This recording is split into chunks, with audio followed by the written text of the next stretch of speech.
Hey guys, and welcome back to another episode of Pro Am Tabletop.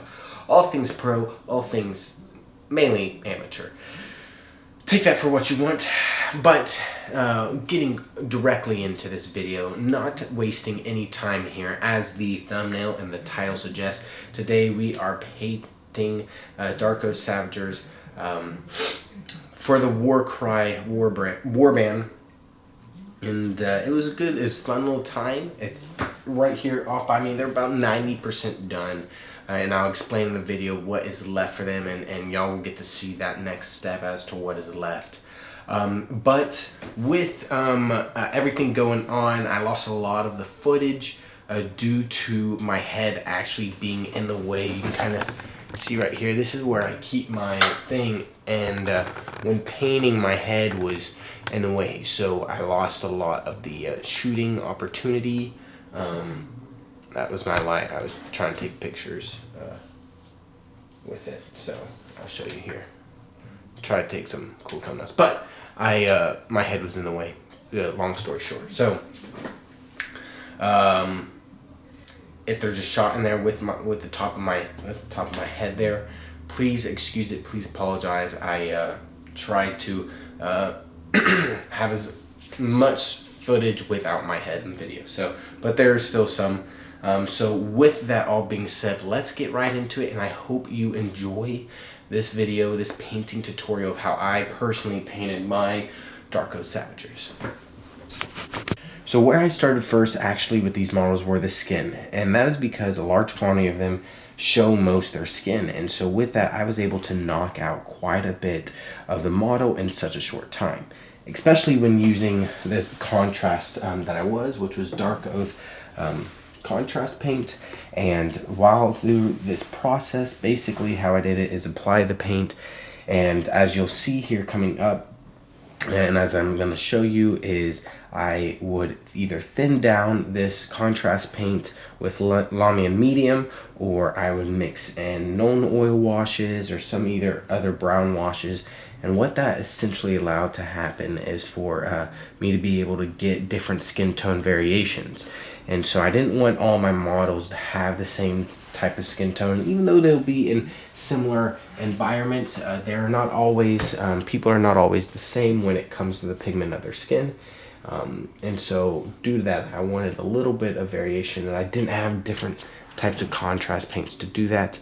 And so I just used a wash, and it worked out really well. One thing I wish I would have changed was actually using a white ink when doing my zenithal spray, because for some of my thin ones, my thin paints, I'm able to see some of the speckling on there. But here I'm just going and showing you some of my different skin tones. The first one was my just right out of the bottle paint. This one I used a known oil, thin down, and then on this model right here, I believe I actually also used the Agrax Earthshade to get a little bit more brown and not just as black. And so I was actually learned a lot through this, trying these different mixing ratios and trying to figure it out, and then getting these real thin skin tones was kind of a learning curve as well. So after that, I started working on the pants, and I wanted, going with a desert theme, I wanted to do almost like greenish gray pants. And so that's exactly what I did.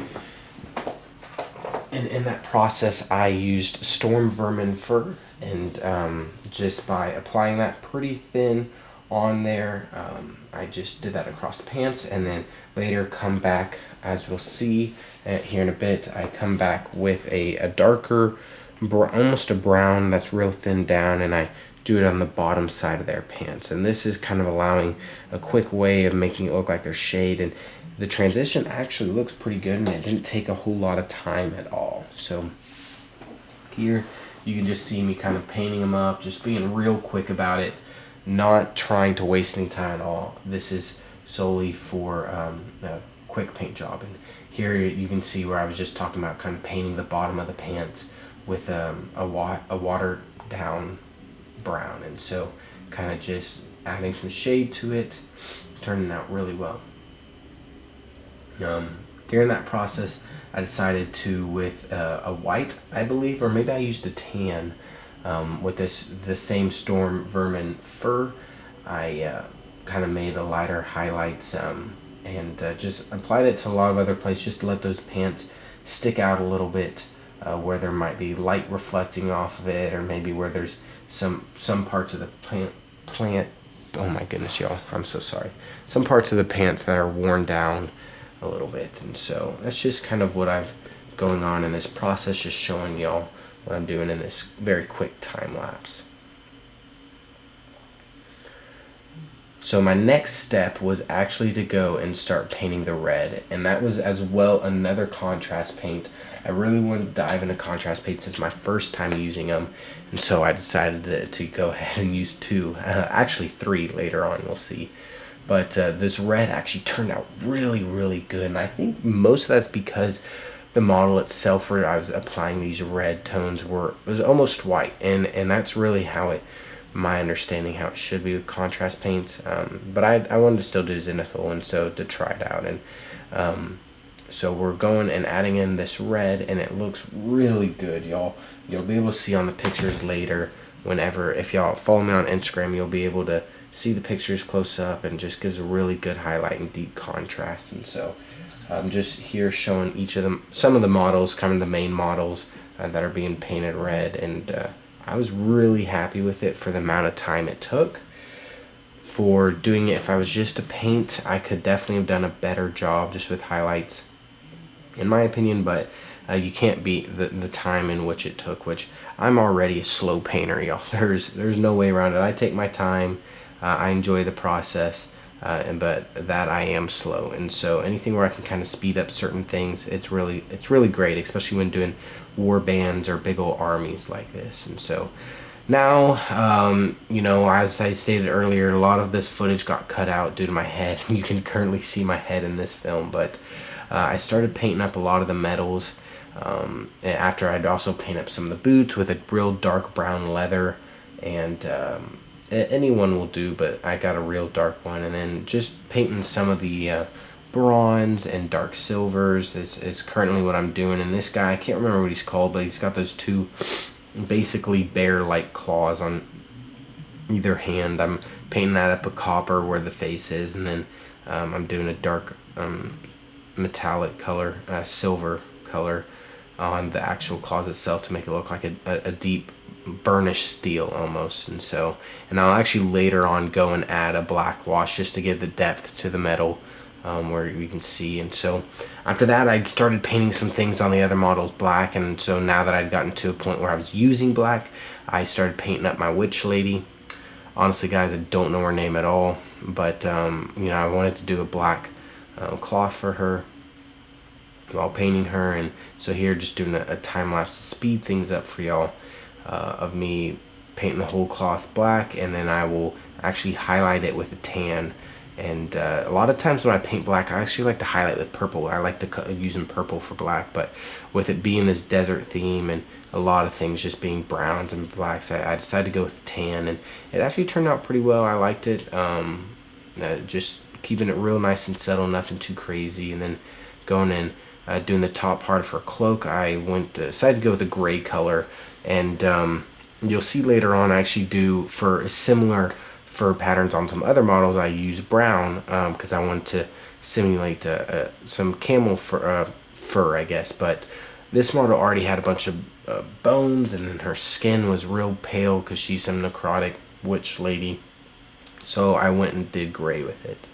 And it is what it is, but so there's not a full coherency, but it works nonetheless. It makes the model look good. So at this point, I've started using my washes: Nuln Oil, Agrax Earthshade, Seraphim Sepia, just things on my bones, on some of my metals, wherever I felt like I kind of needed a wash, is where I kind of put it. And that helps. I mean, as y'all know, just give it some extra depth and separation between other parts that might be similar colors if you do a different wash. But you know, I've also found that if you add a wash, it almost acts as like a layer of protection. Like when it dries, it helps that acrylic not chip off as easily. So I don't know, maybe I'm just going crazy, but that's kind of what I found. And so at that point, like I mentioned to y'all earlier, I started painting some of this other fur in a tan color, acting as maybe it was camels that they've got in there since they are in the desert. I was trying to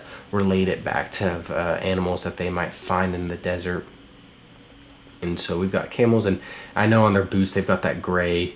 So I'm going to say there's some gray animal out in their desert wherever they're at. And so there weren't too many of these other fur bits here. Just kind of on the forearm and on that one lady's waist.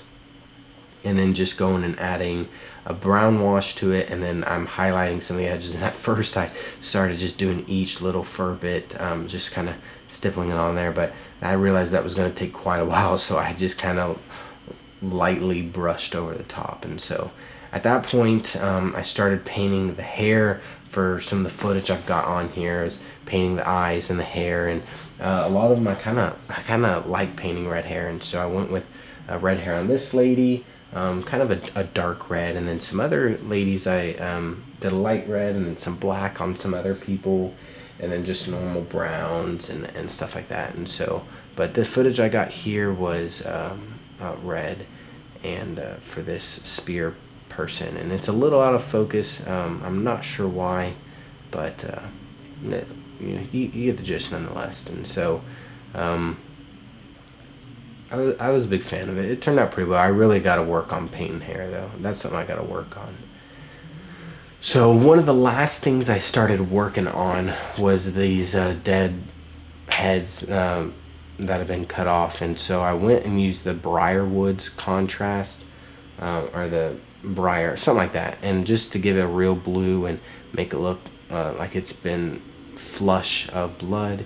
And so I went and just added some blue, a good amount, gave it a healthy coating, I would say. And then later I'll go and highlight it to make it a little bit more pale, a little bit more white on top of that blue. And then adding in some gray hair, and while it doesn't add for much of a contrast difference, for whatever reason I just decided to go with the gray hair, and I kind of like it. I'm not 100% sold on it. I think I maybe should have done a little darker gray, but it's good nonetheless, and kind of highlighting that hair as if light is reflecting off of it, which I don't believe I got in the footage. I think my head was covering it up. So, but this is pretty much one of the last steps I do through this process of painting the warbands, and I know it's real sped through and quick, but you can be sure to check it out on my Instagram, the closer up pictures of some, and in the future I'll post some more of them, just so I don't spam my Instagram with just, Darkoath Savagers. But I hope y'all enjoy, and I appreciate you kind of walking me, or me walking you through this process.